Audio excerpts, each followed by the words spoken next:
রথের টাকা চালানো হচ্ছে। একটা আক্রমণের পর আক্রমণ নামিয়ে নিয়ে আসা হচ্ছে সাধারণ মানুষ, শ্রমিক এবং কৃষকের উপর। আমরা শুনেছিলাম তার কারণটাকে ওরা সংস্কার ভালো করে করতে পারেননি, তাই এখন সংস্কার ভালো করে করবে, যেন ওদের সংস্কার মানে মানুষের সর্বনাশ।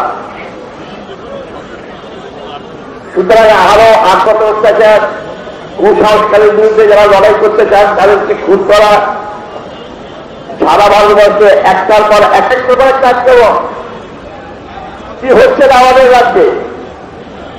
মৌলভীতে একটা চাও, দেশ বাঁচাও, শক্তি আমাদের অনেক আছে, বিপদ আমাদের অনেক আছে, সরকার আছে।